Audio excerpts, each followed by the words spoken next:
Assalamu alaikum everyone. I welcome you all on the platform of Meet Tutorial online property courses for Sakkar IBS, THP and THPN regular program.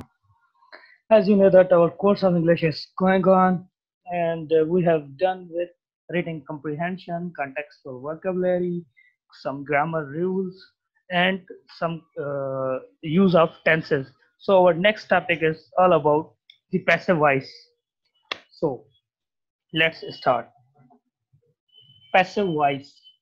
Passive का मतलब है वो चीज जो active ना हो, जो पड़ी हुई हो, जो खुद काम न कर रही हो। आप इस चीज से भी अंदाजा लगा लें कि पैसिव वॉइस क्या होती है। A verb shows that the subject in passive is in passive not active। अब जनरली तो हम कहते हैं ये जो है काम नहीं करता, ये एक्टिव नहीं है, ये लेजी बंदा है। अब ऐसी चीजों को हम पैसिव कहते हैं। लेकिन जब टेंस में आते हैं तो वर्ब की जो है वो फॉर्म जो बताए कि जो सब्जेक्ट है वो एक्टिव नहीं है, वो पैसिव में है, या फिर it shows that something is done by the subject. ये शो करे कि सब्जेक्ट खुद कर नहीं रहा, सब्जेक्ट से जो चीज है वो हो रही है, कुछ ना कुछ जो है सब्जेक्ट की तरफ से हो रहा है। ये जो है ये एक वैरायटी है इंग्लिश लिखने की पैसिव वॉइस की। वैसे तो इनकी जो जनरल मीनिंग जो है एक ही बनती है, लेकिन कुछ कुछ चीजें हैं जहाँ पर हमें पैसिव वॉइस को लिखने की जरूरत पड़ती है, जहाँ पर जो है हमें जो है सब्जेक्ट को छुपाना होता है या फिर सब्जेक्ट अननोन होता है। तो फिर हम वहाँ क्या लिखते हैं, तो तब हम पैसिव वॉइस का यूज करते हैं। Passive voice is done with transitive verbs only because transitive verbs take object with them। ये जहन में रख लें कि जो पैसिव वॉइस होती है वो सिर्फ ट्रांजिटिव वर्ब्स के साथ होती है, इन ट्रांजिटिव वर्ब्स के साथ नहीं होती, क्योंकि इन ट्रांजिटिव वर्ब्स जो है वो अपने साथ जो है कभी भी ऑब्जेक्ट नहीं लेती। वो कॉम्प्लीमेंट लेते होंगे, कुछ और एडवर्ब फ्रेज हो गया, जो है एडजेक्टिव फ्रेज हो गया, प्रीपोजिशनल फ्रेज हो गया, ये चीजें लेती हैं, लेकिन कभी वो इन ट्रांजिट जो है ऑब्जेक्ट नहीं लेती। तो हम जो है पैसिव वॉइस सिर्फ ट्रांजिटिव वर्ब्स के साथ जो है यूज करते हैं। उसके अलावा हो जाता है डबल ऑब्जेक्ट। अब डबल ऑब्जेक्ट्स क्या है? If there are two objects in the sentence you can place any of the two in the subject. जब हम पैसिव वॉइस कर रहे होते हैं तो हमें जो है डिफिकल्टी वहां पैदा होती है जब जो है दो ऑब्जेक्ट्स आ जाएं। जैसे एक होता है डायरेक्ट ऑब्जेक्ट और दूसरा आ जाता है इनडायरेक्ट ऑब्जेक्ट। तो फिर हम वहां पर कोई भी, हमारी जो है अपनी चॉइस है, हम कोई भी जो है ऑब्जेक्ट्स जो है वहां पर सब्जेक्ट की जगह पर प्लेस कर सकते हैं।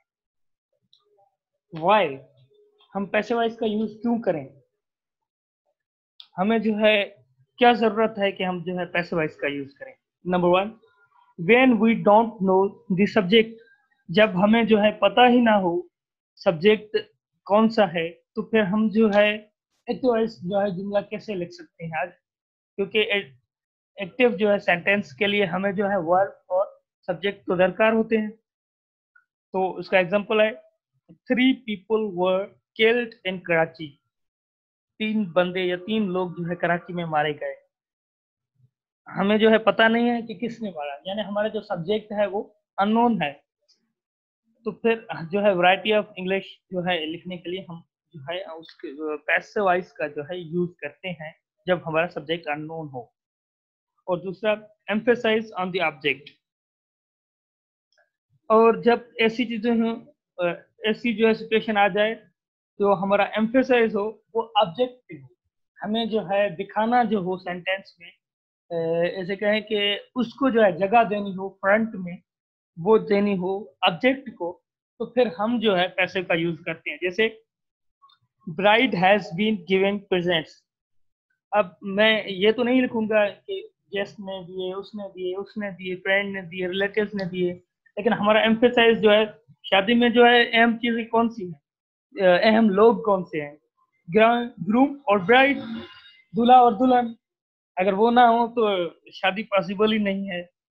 तो इसी तरह से इसी सिचुएशन में जहां पर हम ऑब्जेक्ट, यहाँ पर ब्राइड ऑब्जेक्ट है, वो जो है गिफ्ट ले रही है, गिफ्ट दे नहीं रही, लेकिन हमारा एम्फेसाइज जो हमारी जो है पूरी जो है मैरिज सेरेमनी में जो है अहम चीज है, अहम जो है वो ब्राइड है।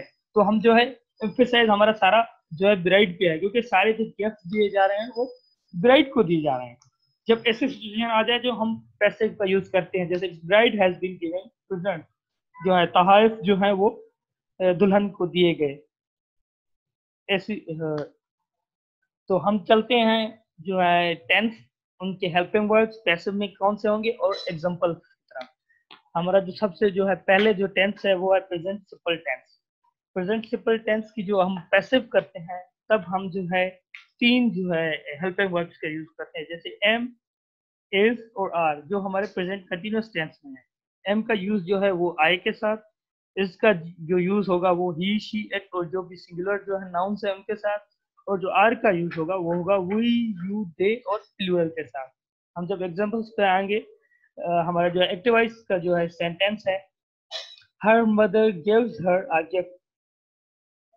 अब जब हम पैसिव करेंगे तो आपने जो है ऑब्जेक्टिव केस, पॉजिटिव केस और सब्जेक्टिव केस प्रोनाउन के तो पढ़े होंगे। यहाँ पर बहुत बड़ी जरूरत पड़ने वाली है। आपने जो है उन चीजों को जो है बहुत अच्छी तरह से समझना है। एक सब्जेक्टिव केस यानी नॉमिनेटिव केस प्रोनाउन का, और दूसरा ऑब्जेक्टिव केस। यहाँ पर जो है her mother gives her a gift, यहाँ पर जो है हमें ढूंढना होगा कि सब्जेक्ट कौन सा है, काम कौन कर रहा है, हर मदर गिफ्ट दे रही है, किसको, हर को, यानी उसकी बेटी है या किसी को भी, हाँ बेटी ही है होगी, her mother gives her a gift.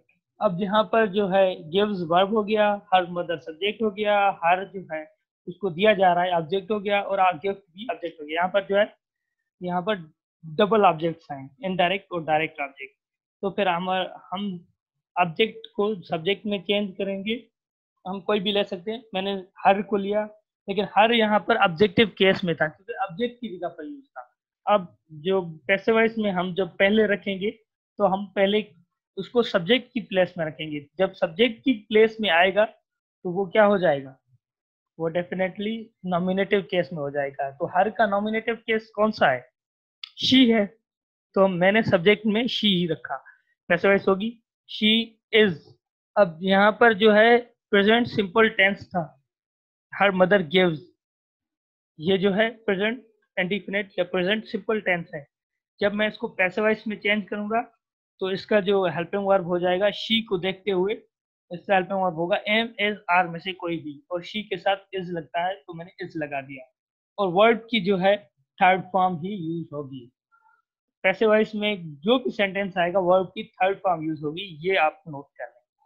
She is given a gift bye her mother.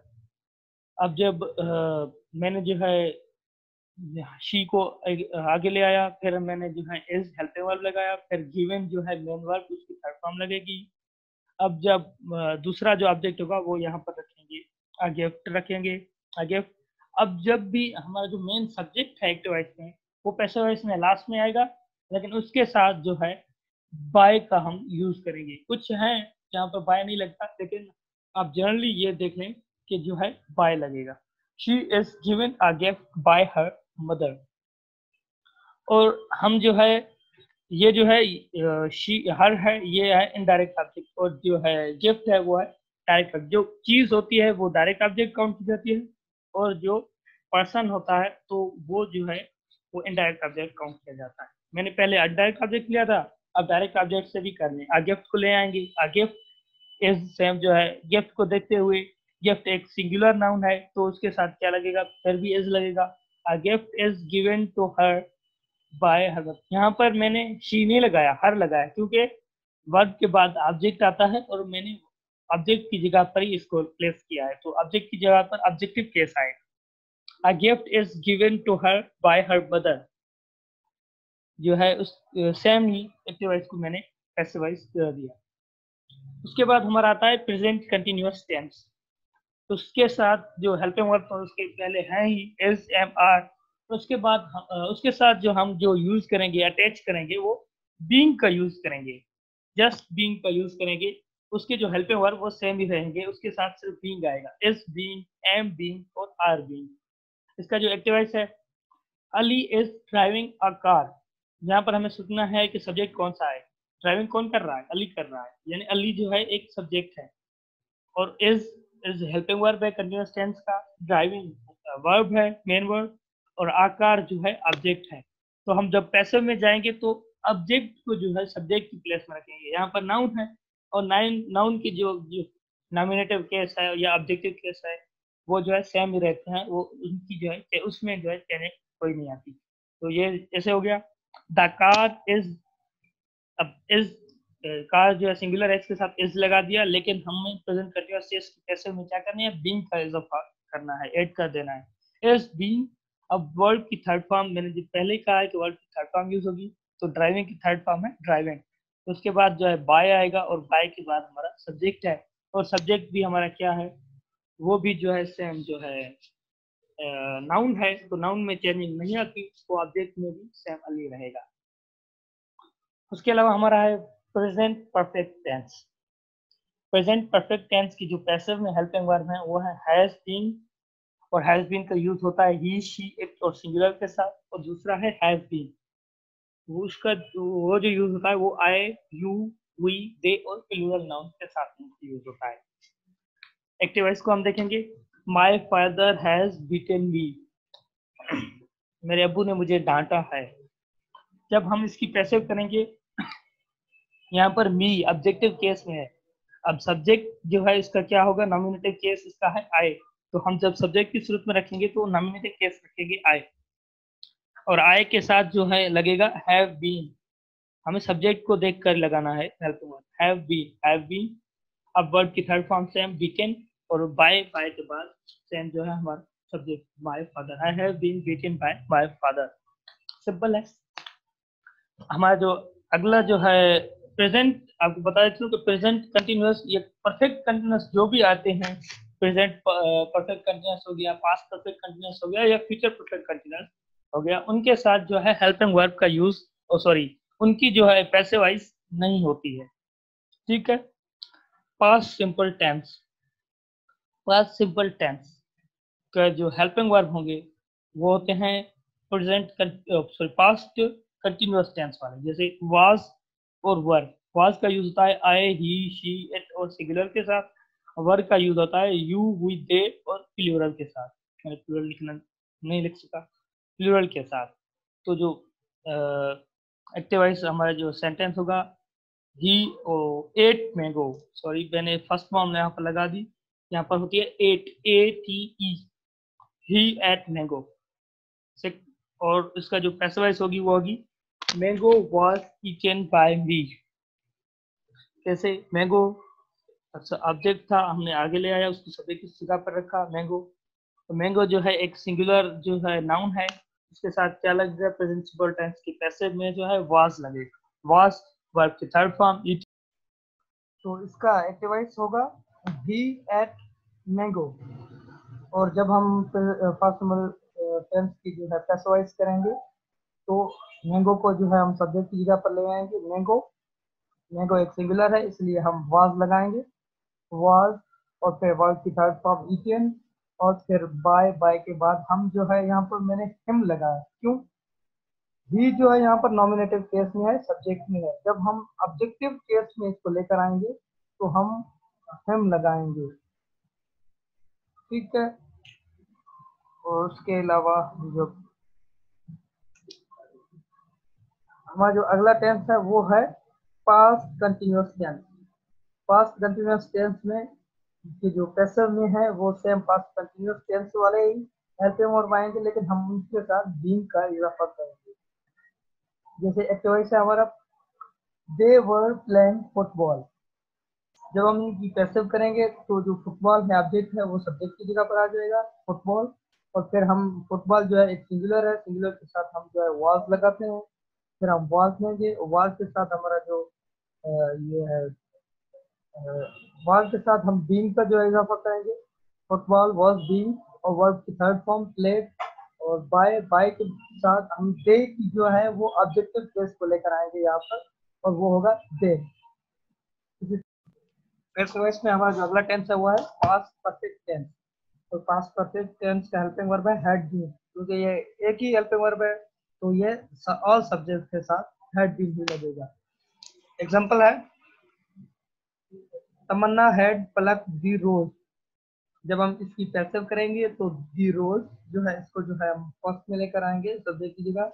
The rose had been हमारा हेल्पिंग वर्ब है, द रोज के साथ हैड बीन, और उसके बाद वर्ब की थर्ड फॉर्म प्लग, और बाय, बाय के बाद हम सब्जेक्ट जो है वो जगह ऑब्जेक्ट की जगह पर रखेंगे तमन्ना।